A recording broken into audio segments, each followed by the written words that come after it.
Happy New Year, my Peloton peeps, iFit freaks, and Oculus creeps. Welcome back to the Weekly Watt, where we break down all of the connected fitness news and updates that you need to know about. This week marks 10 months since I nervously posted my first Weekly Watt, originally called This Week in Peloton, with the goal of delivering a news segment that could keep people both informed and entertained. I was pretty sure everybody would hate it, but here we are, still standing, still trying to have some fun, reporting the constant drama, the ups and downs, the good with the bad, and while the show now covers all of connected fitness, it is Peloton who always seems to take the spotlight by having the craziest news story of the week. So it only seems appropriate that at the end of the year, we have a special episode looking back at 2021 and seeing how it became Peloton's terrible, horrible, no good, very bad year. Thanks for being here. I really appreciate it. I am your host, Colin Jenkins with Connect the Watts. So let's get this thing started just as soon as you click the subscribe button. I know you probably didn't do it, but hey, it was worth a try. The year 2020, while being terrible for most of the world, was the best year ever for Peloton. With unthinkable growth and demand continuing to soar at the end of the year, Peloton Stock skyrocketed up in January to a high of over $160. Peloton was doing so good in January that their biggest issue was not being able to get their bikes out fast enough, with longer and longer delivery times being reported and many people having to wait several months to receive their order.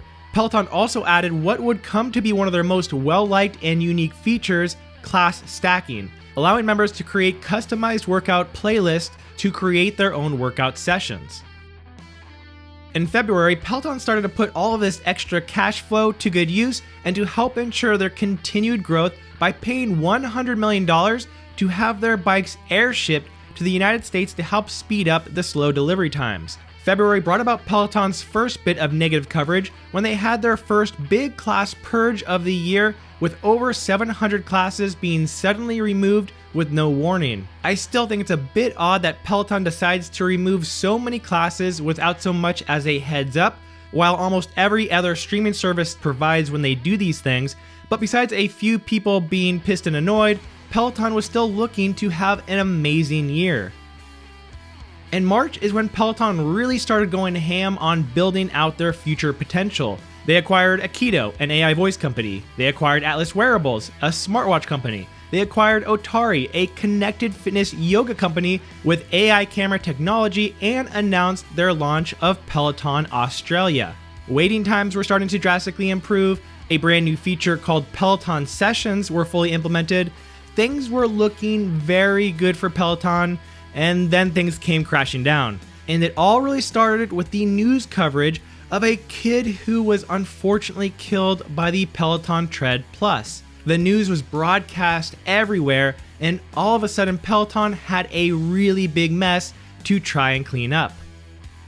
And Peloton's solution to the Tread fiasco was to just ignore it until things continued to get worse. More and more reports continue to come out about large numbers of kids and pets getting hurt by the Tread Plus. Then the CPSC came out with a warning to customers to stop using the Tread Plus immediately, and Consumer Reports even removed their rating of the Tread Plus and replaced it with a warning. As Peloton stock started to really see some losses, CEO John Foley continued to fight back, stating that Peloton had no plans to recall the Tread Plus. Now, there was some positive news for Peloton in April. For one, they spent $420 million to acquire one of the world's largest fitness manufacturers, Precor, to help increase future manufacturing capabilities and accelerate their research and development. Peloton added 3 new yoga instructors, Kira Michael, Nico Serrani, and their first Spanish-speaking instructor, Mariana Fernandez. Peloton also held their yearly homecoming event at the end of the month, where they announced the new Strive score, a revamp of their programs, arguably improved scenic content, and teased the release of an upcoming pause button.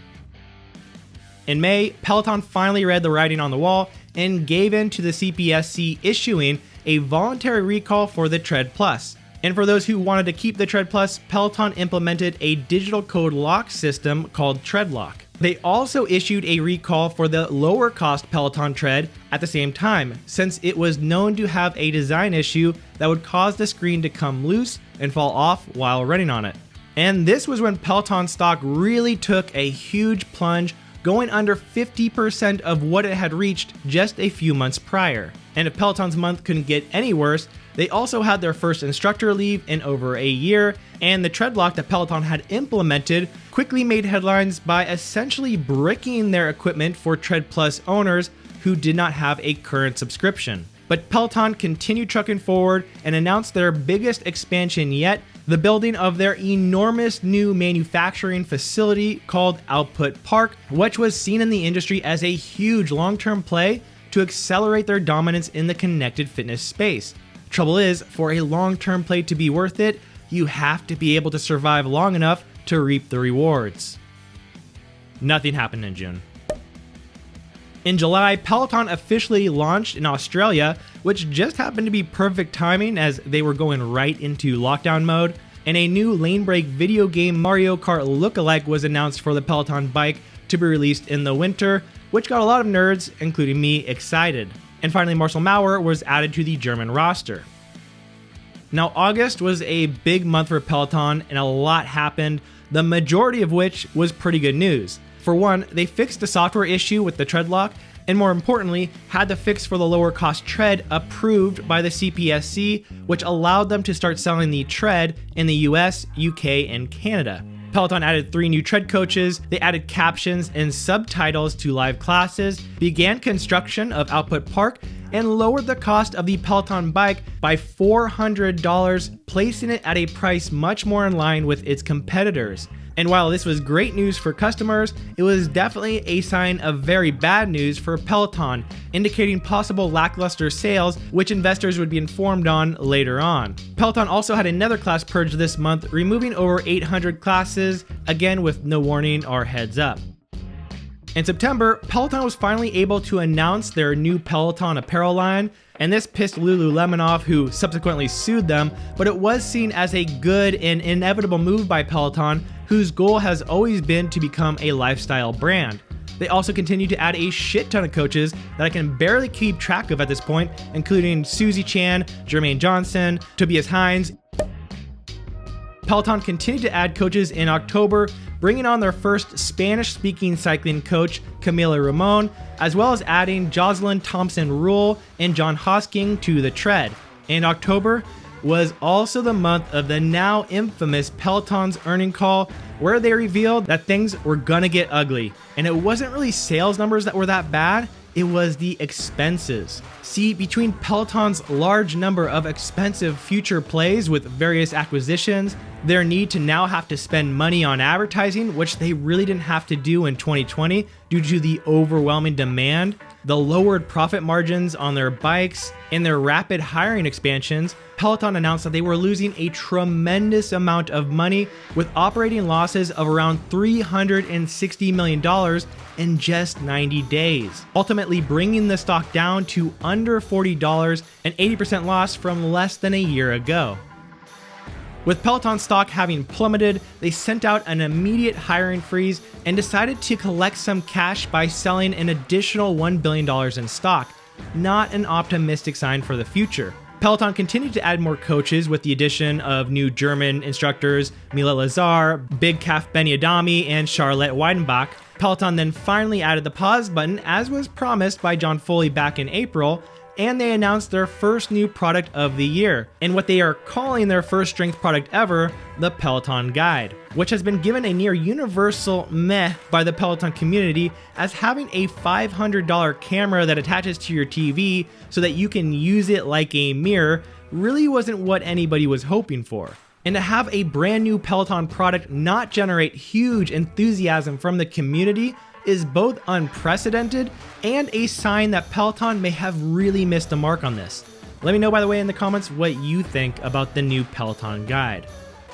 Finally, December again looked bleak, with Peloton's second instructor to leave this year, who to be fair was just there for a few months, and who, by the way, was later found calling her experience with Peloton in a private group a quote shitty corporate job.